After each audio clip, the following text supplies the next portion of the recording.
All right, next up we have got Dr. Avin Hadlos and Dr. Matt Mason from the University of Queensland and Natural Hazards Research Australia. And they're presenting on modelling the impact of natural hazards on interconnected infrastructure networks.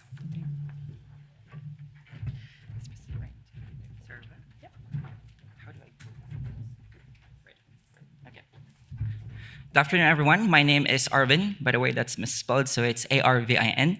So I'm a postdoctoral research fellow at the University of Queensland School of Civil Engineering, and I'm working with Associate Professor Matthew Mason, who's seated over there, in this project entitled Modeling the Impact of Natural Hazards on Interconnected Infrastructure Network.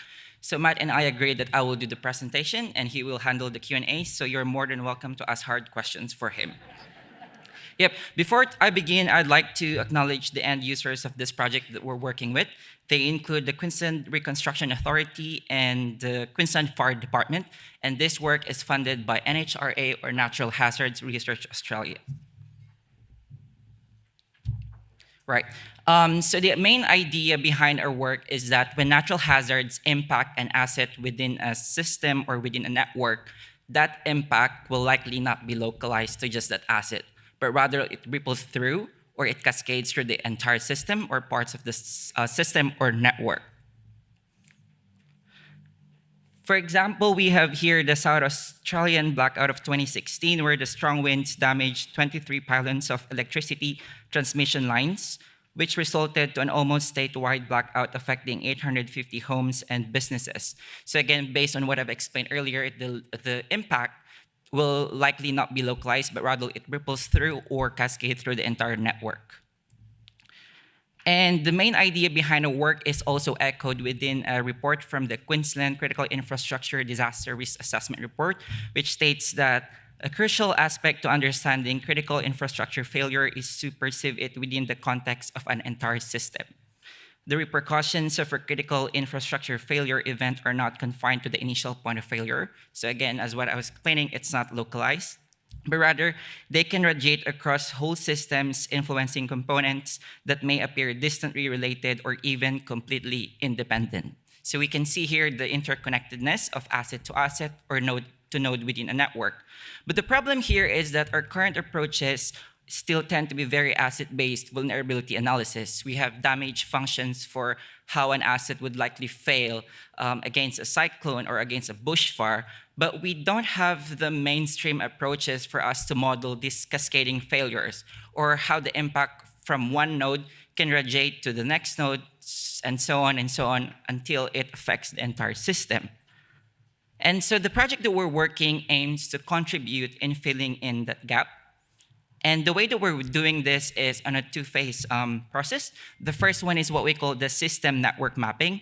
And when we talk about network mapping, we are referring to transportation, electricity, and potable water supply. So we are creating a system diagram like this one, where we are relying on publicly available GIS repositories. And if you can see here, we have node 1, node 2, etc. And these are simply the assets within our network. So for example, an electrical network, one node could be a distribution pole, another node could be a substation. And if we're talking about water network, one node could be a pumping station, or another node could be a pipe network. A pipe intersection. And so we are developing a network mapping wherein the first one is what we call an intranetwork, where the nodes belong to the same network. And the second one is what we call an intranetwork, because we are modeling here the interdependencies. So for example, an electrical node can be linked to a water node in that you cannot use pumping station when there's no electricity. Or when there is a node within an electrical network, such a road that's close to a distribution pole, and when a distribution pole is being toppled down during a tropical cyclone, it will have a cascading impact to a road closure, or that's part of the road network. And so after that, we do what we call the damage modeling, and the hazard that we're looking here are the following: floods, wind, and bushfire. And the way that we're doing here is that, for example, node 1 is an impacted asset, or it's an asset that's affected by the hazard. And we want to know here what is the damage state, based on damage functions. And it's a bit more like on a technical or an academic term, but it's more looking at what is the likelihood of that asset experiencing a certain probability based on the intensity of the hazard. And when we talk about intensity of hazard, that could be flood depth for flooding or fire intensity for the extent of bushfire, etc. And once we do that, we apply what we call the Bayesian network analysis, where it's basically just identifying the state of a node depending on the condition of the prior nodes. So it's a bit of TED Talk to go through what Bayesian network analysis is, but that's basically the gist of it. And so once we have identified the damage state of the affected node, and then we apply the Bayesian network analysis, we can see the cascading impacts across the network. So like that. And in our work, we are modeling two types of impact. The first one is what we call the in-event impact, wherein we're looking at the damages that's acquired by the asset when the hazard is still there. So think of it like when there is flooding. The impact could affect your visibility of the roads because the flood water is still there and it has not yet receded. And after that, we are also modeling what we call the post-event recovery, because after the flooding, for example, when the flood water has receded, there could be structural damages to the road pavement. So we're also modeling that post-event recovery impact across the network.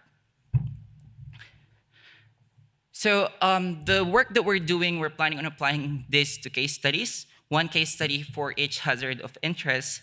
And the first one is, sorry, that's a typo, that should be the severe wind hazard assessment for Southeast Queensland scenario number 3. We're looking at this because this is one of the tools that councils use to assess readiness or disaster readiness in the area. And track-wise, this is similar to the track that ex-tropical Cyclone Alfred had in early 2025. The second one is we're looking at flooding impacts, and we're tentatively looking at exploring the impacts across different annual exceedance probabilities in order for us to model the impacts of frequent flooding events and rare flooding events, such as the impacts of the 1974 flooding in Brisbane. And I did mention about doing a bushfire modeling, but we haven't figured it out yet, but the tentative is looking at replicating the impacts of the 2019 Perigean wildfire near the Noosa National Park. And we are looking at a hypothetical case where we are expanding the scope or coverage of the bushfire to model the impacts on infrastructure on the areas and surrounding areas. So our project is also built on industry collaborations, and in this conference, we've been talking about multi-sectoral approach or looking at partnerships with industries. And so our work is built on industry partnerships. For example, we have consultations with water industry partners. And in one of the consultations, they've mentioned about that during flood events, it's actually pumping stations that are one of the most vulnerable in flooding, in terms of flooding. And so we were able to incorporate that in our system network mapping. And there will also be an opportunity for us to consult with them in terms of the numerical modeling that we work, because among them would be some of the end users that will be benefiting from our project. And so I'd like to end this presentation by summarizing the practical implications of this work. The first is that we aim to provide a framework to better understand the value of resilience investment.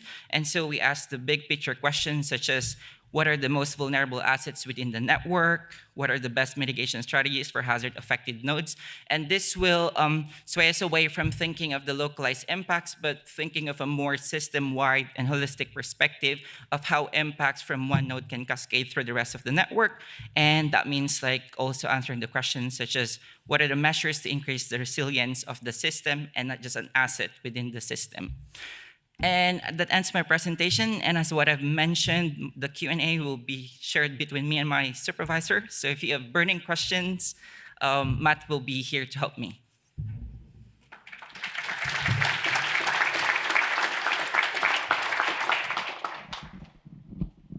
Time for the burning questions. Who's got one?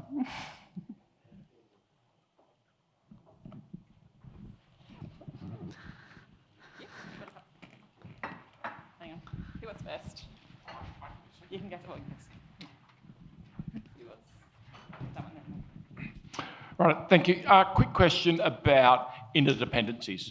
I think when you mentioned that it's about nodes being dependent on other nodes, what about the interdependencies of sectors dependent on sectors? So when you're talking about water, their reliance on electricity, is that part of the investigation?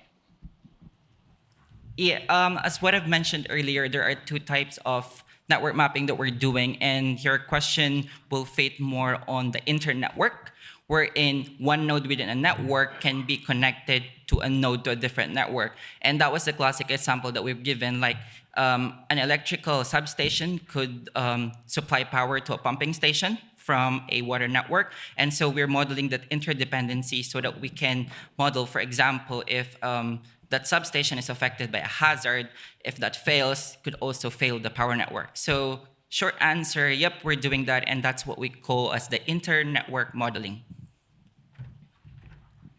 All right. Is there scope to expand the study to extended heat wave impact on critical infrastructure? The short answer is no. Technically, you could do that within our project. No, unfortunately not. When will the results for this project be finished? And another one is, can you come and speak at NEMA?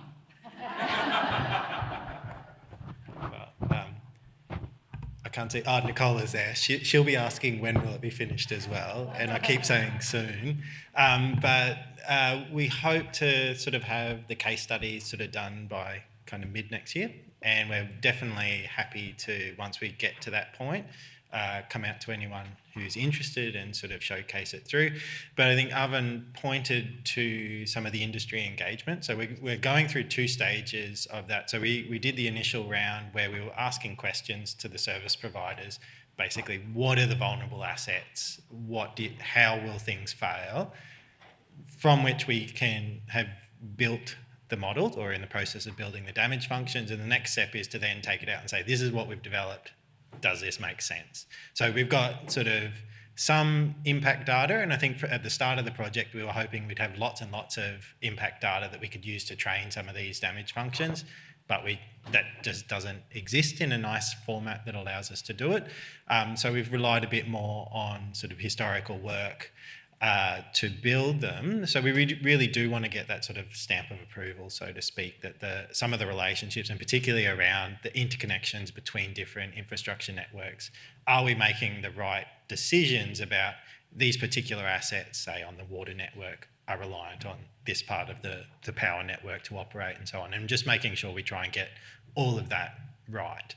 But I will sort of caveat it all a bit in that this is a hugely complicated thing to do, and we have by necessity had to sort of restrict ourselves to these are the parts of the network. And even in the water network, we're modelling the potable water network. We're not looking at sewage or recycled water, just because we're trying to constrain it. And what we hope to get out of this this project is really a framework that allows us to look at, well, how can you do this?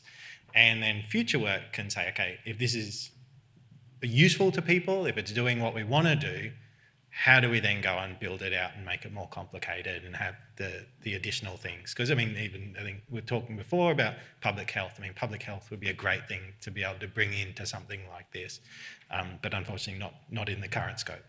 Yeah. Got another one. How vulnerable are these electrical towers to higher wind speeds? Haven't they been designed for? So it depends on which towers you're talking about. So transmission towers, generally very, very good. And particularly for tropical cyclones, they've historically performed quite well. Thunderstorms, they tend to have a bit more problems, and I won't bore people with the details, but they're much more vulnerable to thunderstorm winds than tropical cyclones. So you might think, cyclones are bigger, therefore they'll take down more. Historically, it's not been the case. It's small, localised thunderstorms take down transmission lines. Distribution lines are a bit different, and it's usually not because the distribution pole itself falls down or there's so much rain that they fall over. It's that the trees right near them drop onto the line. So that's by far and away the most common cause of failure and loss of power during storm. And that was during Alfred. Essentially the reason most of them went out was the foliage hadn't really seen winds of that speed very much. so was not used to it, and therefore there was a lot that was ready to go. And actually some of the other work that we've done has seen you kind of have these two little lumps in, if you look at the way outages change with increasing wind speed, you have this big jump at very, very low wind speed, which is basically where all the branches that are half broken on trees get blown off and fall on the distribution lines. Take them out, then you have this period of increasing wind speed where you have very little damage, and it's only then when you get to the point where you're starting to break mature branches and things that you start getting more damage. But yeah, very much the distribution stuff is around trees falling on lines as the dominant failure mode.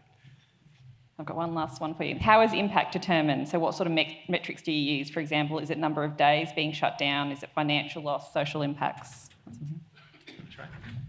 We're basically modeling the structural impact, which is based on two types. The first one is the in-event. So for the in-event, we're looking at here of the functionality or the level of serviceability. So for the road network, that could be a road being open or closed. And for water and electrical supply, that's basically either it's normal or interrupted. And now when we look at the modeling for post-event, that has something to do with the structural damages, how long it takes for us to repair a road pavement that's being degraded or damaged by flooding. So yep, short answer, first one for the in-event, that's level of functionality or serviceability. And for the post-event, that's more on the structural damages implying recovery impact and recovery timelines. Yeah, and I'll just add, at the beginning of the project, or at the outset of the project, we had really hoped to try and do it financially, because I think, as Tom mentioned this morning, this is a great way to talk to government. And again, we've not been able to get huge amounts of information that allows us to make that. So the way we're trying to approach that is really just to come up with some simple approaches to relate essentially outage period with what the financial impact will be. It's not perfect, and it can definitely be improved, but that's the approach we're taking at this stage. Yeah. Thanks very much. There's a few more questions and I'll send them across to you afterwards. Thank you, guys.